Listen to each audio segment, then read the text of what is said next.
ألم تروا أن الله سخر لكم ما في السماوات وما في الأرض وأسبغ عليكم نعمه ظاهرة وباطنة ومن الناس من يجادل في الله بغير علم ولا هدى ولا كتاب منير وإذا قيل لهم اتبعوا ما أنزل الله قالوا بل نتبع ما وجدنا عليه آباءنا أولو كان الشيطان يدعوهم إلى عذاب السعير ومن يسلم وجهه إلى الله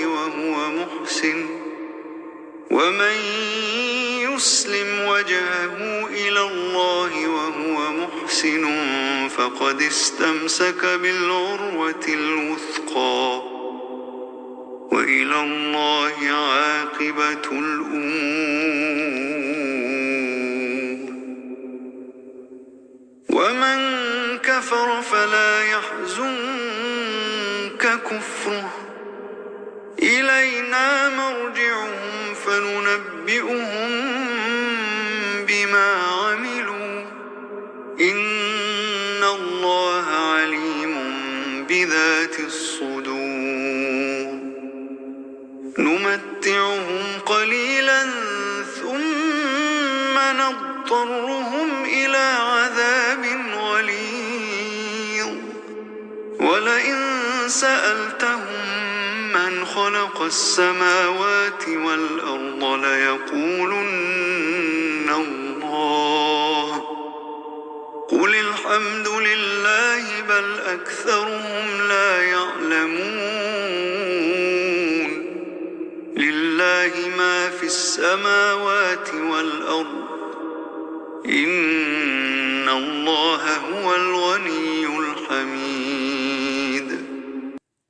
Ne voyez-vous pas qu'Allah vous a assujetti ce qui est dans les cieux et sur la terre, et il vous a comblé de ses bienfaits apparents et cachés, et parmi les gens il y en a qui disputent à propos d'Allah sans science, ni guidée, ni livre éclairant, et quand on leur dit « Suivez ce qu'Allah a fait descendre », ils disent « Nous suivons plutôt ce sur quoi nous avons trouvé nos ancêtres ». Est-ce donc même si le diable les appelait au châtiment de la fournaise ? Et quiconque soumet son être à Allah, tout en étant bienfaisant, s'accroche réellement à l'anse la plus ferme. La fin de toute chose appartient à Allah. Celui qui a mécru, que sa mécréance ne t'afflige pas. Vers nous sera leur retour, et nous les informerons de ce qu'ils faisaient. Allah connaît bien le contenu des poitrines. Nous leur donnons de la jouissance pour peu de temps, ensuite nous les forcerons vers un dur châtiment. Si tu leur demandes qui a créé les cieux et la terre, ils diront certes Allah. Dis, louange à Allah. Mais la plupart d'entre eux ne savent pas. À Allah appartient tout ce qui est dans les cieux et en terre. Allah est celui qui se suffit à lui-même.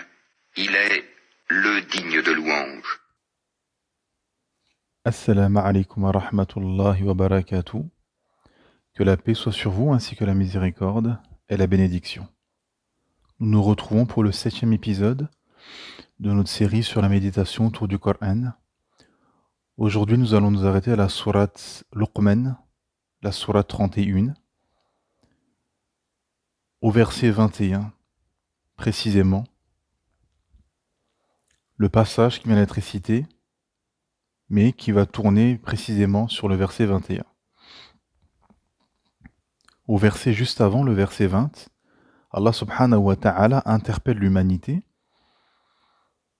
en poussant ces derniers à méditer. Allah subhanahu wa ta'ala nous dit, traduction dans le sens, ne voyez-vous pas qu'Allah vous a assujetti ce qui est dans les cieux et sur la terre. Donc Allah subhanahu wa ta'ala nous a mis à disposition tout ce qui est dans les cieux et la terre, comme bienfaits, comme nourriture, comme transport, etc. Et il vous a comblé de ses bienfaits, apparents et cachés. Subhanallah. Donc il y a des choses des bienfaits qu'Allah subhanahu wa ta'ala nous a donnés, qui sont apparents, mais il y en a qui sont cachés. Il y a plein de bienfaits qui sont cachés, qui ont été même récemment découverts, comme le système immunitaire, comme tous les bienfaits qu'il y a dans notre corps qu'on ne voit pas, qu'on ne peut pas savoir s'il n'y a pas eu d'analyse, d'études, etc., de recherches qui ont été faites à travers le temps. Na'am. Et parmi les gens, et ensuite Allah subhanahu wa ta'ala, une fois qu'Allah ta'ala a interpellé l'humanité, par rapport à ce qui nous est assujetti, par rapport aux bienfaits qu'Allah subhanahu wa ta'ala nous a comblés, Allah ta'ala termine le verset en disant « Et parmi les gens, il y en a qui disputent à propos d'Allah sans ilm, sans science, ni guidé, ni kitab, munir, ni livre éclairant. » Donc il y a des gens qui disputent à propos d'Allah subhanahu wa ta'ala, sans science, sans guider, sans livre. Ce sont des gens qui sont égarés, qui n'ont pas de science, et ils n'ont pas de base textuelle. Et ensuite, Allah subhanahu wa ta'ala continue finalement dans le dialogue, dans l'interpellation, et quand on leur dit « Suivez ce qu'Allah a fait descendre », ils disent « Nous suivons plutôt ce sur quoi nous avons trouvé nos ancêtres. » Et là, Allah ta'ala interpelle de nouveau, après nous avoir dit ce que disent ces gens. Ils disent « On reste sur ce sur quoi nous avons trouvé nos ancêtres. » Et Allah ta'ala leur répond tout de suite « Est-ce donc même si Shaitan, si le diable, vous appelait au châtiment de la fournaise ?» Et ensuite, quiconque soumet son être à Allah, tout en étant bienfaisant, s'accroche réellement à l'anse la plus ferme. La fin de toute chose appartient à Allah, subhanahu wa ta'ala. Et en effet, et c'est très très d'actualité, ce processus psychologique, finalement, de repli sur ses traditions, sur ses coutumes, sur son tribalisme, sur son état-nation. Et c'est d'un côté une base islamique, un fondement islamique, c'est-à-dire de suivre la révélation, de suivre ce qu'Allah nous a dit, pas ce que nos parents nous disent, pas ce que nos ancêtres ont fait, pas ce qui se fait dans nos tribus, dans nos contrées, dans nos pays. Non. Qu'est-ce qu'a dit Allah? Qu'est-ce qu'a dit son messager? Comme a dit l'imam Ibn al-Qayyim, rahimahullah, il a dit la science, c'est Qala Allah, Qala Rasoul, et dans une autre version, qu'est-ce qu'on dit les compagnons? Qu'est-ce qu'a dit Allah? Qu'est-ce qu'a dit le prophète Muhammad sallallahu alayhi wa sallam? Et qu'est-ce qu'ont compris et expliqué les compagnons? Radiyallahu anhum. Et donc ceci, c'est-à-dire de suivre, de dire, oh bon, on suit comme dans le verset, ce sur quoi étaient nos ancêtres, c'est contredire l'islam. Parce que l'islam, c'est pas suivre sur quoi étaient tes ancêtres, suivre les gens, c'est suivre la preuve. L'islam, c'est la preuve, c'est suivre la preuve. Qu'est-ce qu'a dit Allah, qu'est-ce qu'a dit son messager? Comment ont interprété et ont compris les grands savants de cette communauté? Et c'est d'un autre côté, une réponse finalement aux tribalistes, aux nationalistes, aux gens qui disent chez nous on fait ceci, nous on pratique tel islam, etc. Les gens malades du cœur. Parce que, vous savez, subhanallah, ce Coran est un miracle. Chaque prophète est venu avec un miracle, avec des miracles, mais un miracle précis. Le miracle du prophète Mohammed sallallahu alayhi wa sallam est le Coran. Et les gens que vous avez autour de vous, musulmans, non musulmans, toutes leurs réflexions, tous leurs propos, toutes leurs paroles, il y a une réponse dans le Coran. Allahu Akbar. Tout ce qu'ils disent, les gens l'ont dit. Tout ce qu'ils disent. Il y avait une sœur comme ça, convertie à l'islam, masha'Allah, qui avait dit un jour, en parlant du Coran, ce n'est qu'un mensonge inventé, ça a été inventé, etc. Et cette femme Des mois après, elle était dans un cheminement, etc. Et après, elle s'est retrouvée sur Internet en train de chercher des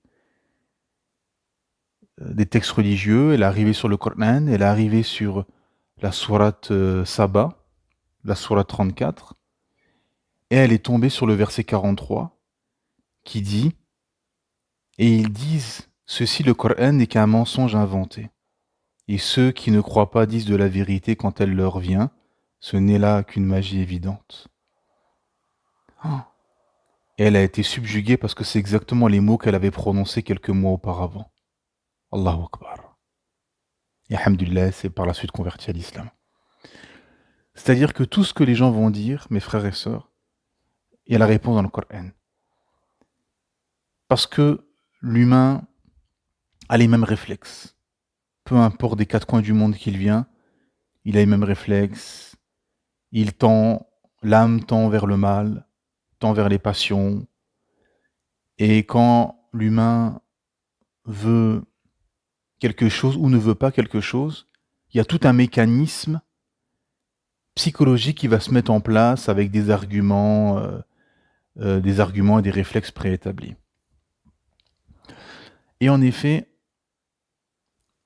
il y a plusieurs versets comme ce verset 21 où Allah Ta'ala, quand Allah Ta'ala envoyait les prophètes, les peuples disaient ces paroles-là. On reste sur ce sur quoi on a trouvé nos ancêtres. Mais Allah donne la réponse. Allah Ta'ala donne la réponse. Et donne et appelle à un raisonnement. Il dit, mais est-ce que même si c'est Shaitan, le diable, qui vous appelle au châtiment du feu de la fournaise, vous allez le suivre? Bien évidemment que non. Et et toute la problématique est là. C'est-à-dire qu'en fait, c'est le virage et l'effort à faire d'un côté des musulmans qui seraient tribalistes, nationalistes, etc., qui sont dans le culturel, dans voilà, les coutumes, etc. Donc ils doivent faire cette révolution, se désavouer de ce qui est néfaste finalement, de ce qui est de leur tribalisme, de leur culture, etc., contradictoire à l'islam, hein, parce que l'islam n'est pas venu pour éteindre et éliminer les cultures. Non, tout ce qui n'était pas contradictoire à l'islam, il n'y avait pas de problème. L'islam est venu effacer et nettoyer tout ce qui était contradictoire à l'islam. Donc tout ce qui était néfaste, tout ce qui était faux, tout ce qui était mensonge, tout ce qui était superstition, fausse croyance, etc.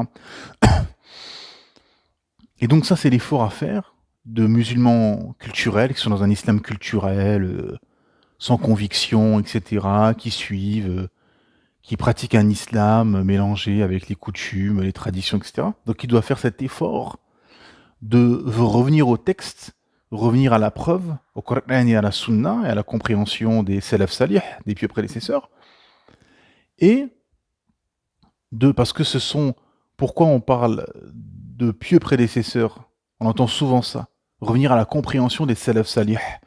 Pourquoi? Parce que ce sont ceux qui ont le mieux compris l'islam. Parce qu'il y a déjà les compagnons, qui étaient contemporains du messager d'Allah, sallallahu alayhi wa sallam. Il n'y a pas meilleur commentateur du Coran que Abdullah ibn Abbas. Parce qu'il a eu la dua du prophète Mohammed sallallahu alayhi wa sallam directement. Donc ils ont étudié et ils ont appris l'islam auprès du messager directement, qui recevait la révélation directement. Et leurs élèves, leurs suiveurs, qui sont les tabi'in, et ainsi de suite. Hein. Et forcément, plus on s'éloigne de l'époque du messager d'Allah sallallahu alayhi wa sallam, plus on perd en science, etc. Hein, forcément, parce que voilà, c'est l'histoire de l'humanité. Mais alhamdulillah, il y aura toujours des savants, il y aura toujours les savants qui sont les héritiers des prophètes, il y aura toujours des gens sur la vérité qui seront toujours là, qui seront des arguments et qui seront des épines dans la gorge des gens du faux, des hypocrites, des malades du cœur, et des gens qui veulent réformer l'islam pour l'adapter à leurs passions et que l'islam soit en concordance aux standards occidentaux. Comme beaucoup malheureusement dans le monde musulman qui font ce travail diabolique. Et donc d'un côté, ces tribalistes musulmans qui doivent faire cet effort de désaveu de cette asabiya, de ce tribalisme, de ce nationalisme, que certains ont érigé en divinité, wal'iyadhu billah, et de revenir au texte, au Coran, à la Sunna, parole de savants, et de ne pas pratiquer un islam mélangé à des coutumes et des traditions contradictoires à l'islam. Et d'un autre côté, ceux qui ne sont pas musulmans, faire l'effort d'embrasser la religion du Créateur, qui est en apparence une religion arabe étrangère à la sienne, pour un Français, pour un Allemand, pour un Espagnol, pour un Américain, pour un Chinois, pour un Coréen, pour un Russe, pour un Finlandais, pour un Bolivien, pour un Brésilien, pour un Australien, pour un Thaïlandais, un Argentin, etc., qui est une religion arabe, qui n'a rien à voir à moi, etc. Bah si, parce que l'islam a été révélé pour toute l'humanité, elle n'a pas été révélée pour les Arabes. Le Maghreb, ce ne sont pas des Arabes. Les Turcs ne sont pas des Arabes. Les Afghans, les Pakistanais ne sont pas des Arabes. Les Africains ne sont pas des Arabes. Beaucoup de contrées qui aujourd'hui sont musulmanes, mais qui n'étaient pas arabes à la base. Donc ce n'est pas pour les Arabes, c'est pour toute l'humanité. Pour sauver l'humanité. Pour l'embrasser l'islam te permet de sauver ton âme. Hein. D'attester qu'il n'y a un seul Dieu unique, Allah, et que Mohammed est son messager. Alhamdulillah, tu ne resteras jamais en enfer éternellement. Quoi qu'il arrive, même si la personne va en enfer, qu'Allah subhanahu wa ta'ala nous en préserve, tant qu'il a attesté de ceci, il sortira un jour ou l'autre de l'enfer. Si Allah le veut, Allah subhanahu wa ta'ala. Et donc, cet effort à faire, d'accepter cette vérité. Pour, par exemple, les Français patriotes, pro-France, anti-étrangers et qui dérivent vers l'anti-islam. Hein, c'est souvent lié, quoi. Ces patriotes, quand ils sont anti-immigration, anti-étrangers, bah forcément, il y a aussi l'islam qui vient avec. Pourquoi? Parce qu'ils associent ceci à l'islam. Parce que c'est la religion des immigrés qu'ils ont importés. Et donc, ils ont cet effort à faire de se désavouer, finalement, du koufr, de la mécréance. Parce que ce n'est pas en divinisant la France que tu vas te sauver. Ces gens ont divinisé la France, mais la France est un État-nation. Ce que tu dois diviniser et adorer, c'est Allah subhanahu wa ta'ala. Parce que c'est ton créateur. Et c'est lui qui va t'introduire en enfer ou au paradis. Donc, en te soumettant à lui, à sa loi, en acceptant le message et le messager, ben, alhamdulillah, tu te préserves et tu te sauves, Inch'Allah bi'idhnillah, le jour des comptes, par la miséricorde d'Allah subhanahu wa ta'ala. Et ces gens, subhanallah azim, ils sont décrits dans le verset juste avant, le verset 20. Où Allah ta'ala dit, ils disputent à propos d'Allah sans science, sans guidée et sans livre éclairant. C'est exactement ça.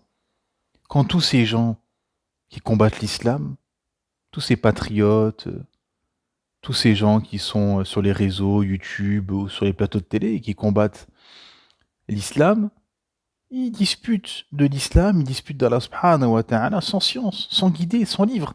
Ils prennent des versets, regardez, Allah a dit ceci, regardez, l'islam appelle à ça, regardez, etc., etc. Des mensonges, sans explication, sans contextualisation, sans abrogation, sans savoir si le verset il a été abrogé ou pas, sans savoir pourquoi ce verset a été révélé, sans savoir le contexte, les circonstances de révélation.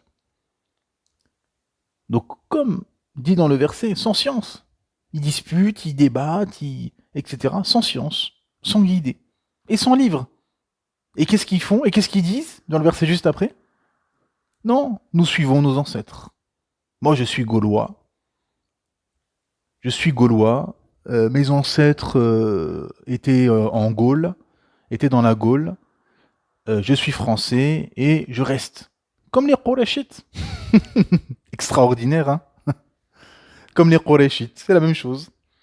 Quand Abu Talib il était sur son lit de mort, qu'est-ce que disaient les Qurayshites? Non, non, non, reste sur le dogme, la religion de tes ancêtres. Subhanallah azim. Et c'est exactement ce qui se passe. Avec les patriotes français, pour le cas de la France. C'est ça. Quand vous avez des convertis, par exemple, des frères convertis qui sont dans la da'wah, etc., ils se font attaquer sur ça, parfois. Ils se font attaquer sur ça. Ouais, t'as trahi tes origines, tes ancêtres, tu devrais avoir honte, etc., etc. Mais non, et les frères, ils leur répondent très bien. Ils leur disent non, j'ai embrassé la vérité, tout simplement, pour sauver mon âme. Je ne suis pas mes ancêtres bêtement. S'ils sont trompés et ils n'ont pas découvert la vérité, moi, alhamdoulilah, j'ai découvert la vérité. Je sais qu'Allah est mon Seigneur, que Mohammed est le dernier messager, sallallahu alayhi wa sallam, que le Coran est le livre à suivre et que l'islam est la religion à suivre et à se soumettre. Tout simplement. Ce n'est pas une question, parce que là, c'est du tribalisme, en fait. C'est du tribalisme de bas étage, en fait, ils ne se rendent pas compte. Ils sont là, tous ces patriotes français, ils se croient dans une espèce de conquête, dans une espèce de croisade, etc. C'est bidon. Ils combattent et ils défendent juste un État-nation. Euh, ils ne cherchent pas la vérité, en fait. La question, c'est d'embrasser la vérité, de suivre la vérité et de faire triompher la vérité. C'est ça, la réalité. C'est comme expliquent les savants, quand des gens se lancent dans des débats, etc., le but d'un débat, c'est de faire triompher la vérité. C'est pas de faire triompher son orgueil, son ego, ou que sais-je. Non. De faire triompher la vérité et de ramener la personne à l'islam, par exemple. Si vous débattez avec quelqu'un qui n'est pas musulman. Et donc, tous ces gens qui sont là, combattent l'islam, etc., etc., comprennent pas qu'ils combattent, en fait, la vérité révélée et qui combattent justement le médicament de leur âme et le médicament est la solution à tous leurs problèmes, en fait. Et la solution pour l'humanité. Parce qu'au final, c'est que du tribalisme. Ce que font les patriotes français, c'est exactement ce que faisaient les Qurayshites. Les nationalistes maghrébins, pareil. C'est ce que faisaient les anciens peuples. Non, nous, on reste sur ça, on reste sur ça. Vous leur ramenez la preuve.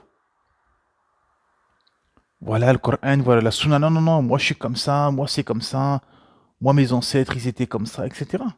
Vous avez comme ça des gens qui veulent revenir même au dogme de leurs ancêtres avant l'islam, avant que l'islam arrive au Maghreb. En disant, nous, non, on est des berbères, on adorait ceci, on adorait cela, nos ancêtres ceci, cela, etc. Hein? Mais si c'est dans le faux, si c'est ces chétans qui vous appelaient au feu, comme nous dit Allah Ta'ala dans ce verset, vous allez continuer à les suivre. Et en fait, c'est juste de l'orgueil derrière. Derrière, c'est de l'orgueil. Les Quraysh n'ont pas voulu se soumettre et accepter par orgueil. Ils se sont enorgueillis, en fait, de leurs idoles.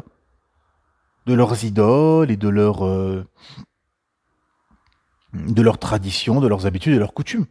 Comme aujourd'hui, 14 siècles plus tard, les patriotes français s'enorgueillissent en fait de leur France, de l'histoire de France, etc. Hein? Non, nous, c'est comme ça, etc. L'islam est étranger, etc. C'est pas question que l'islam est étranger, c'est question de savoir c'est quoi la vérité. Pourquoi j'ai été créé? Qui m'a créé? Dans quel but? Et c'est ce que nous dit au tout début du verset 20.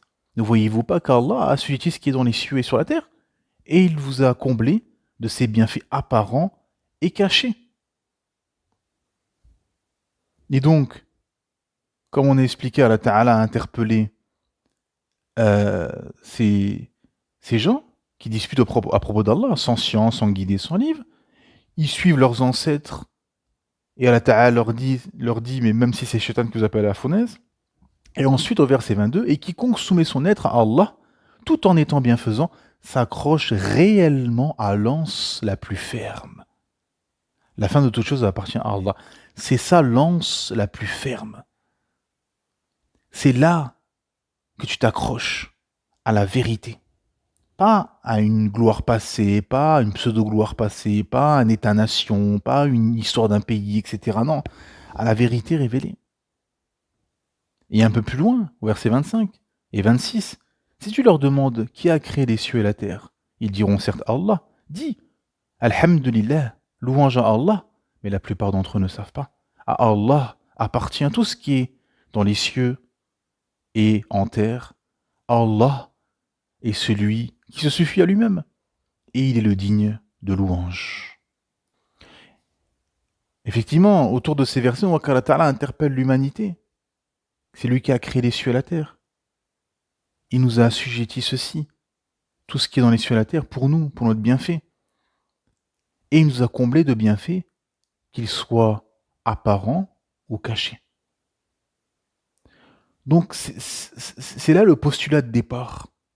Et c'est ça qui est un obstacle à la vérité pour tous les patriotes, les tribalistes, les nationalistes, ceux qui veulent rester sur ce sur quoi étaient leurs ancêtres, etc. Ce sera un obstacle avec la vérité. Pourquoi ?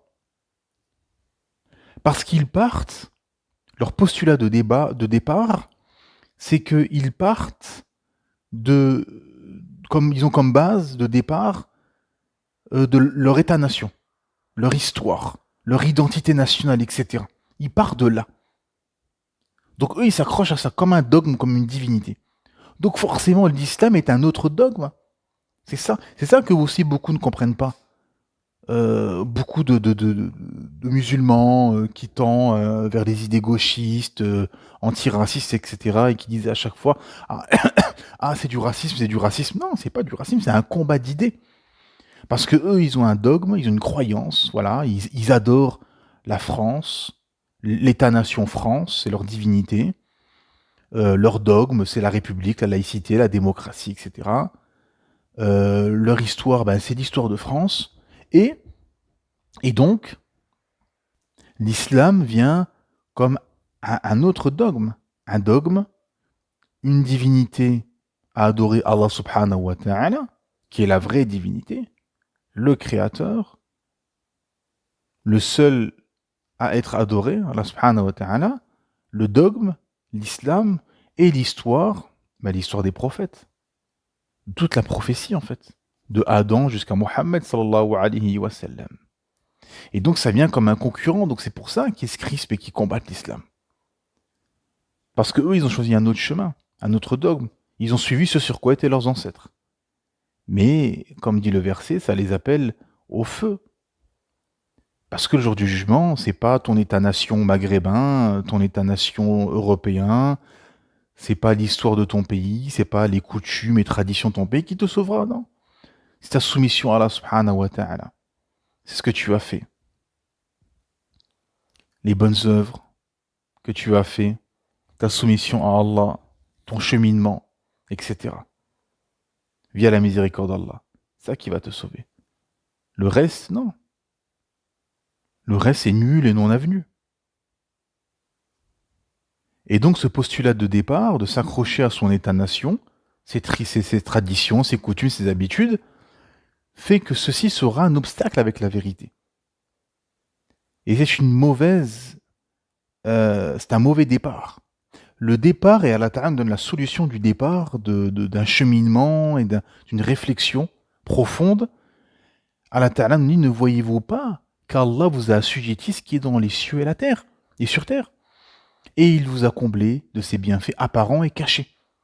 Donc toi, en fait, tu ne dois pas partir de ton État-nation, de tes habitudes, de tes coutumes, des traditions, de ce que fait tes parents, ta famille, etc. Non, pars de lève la tête, lève les yeux et regarde la création. Médite sur tout ceci.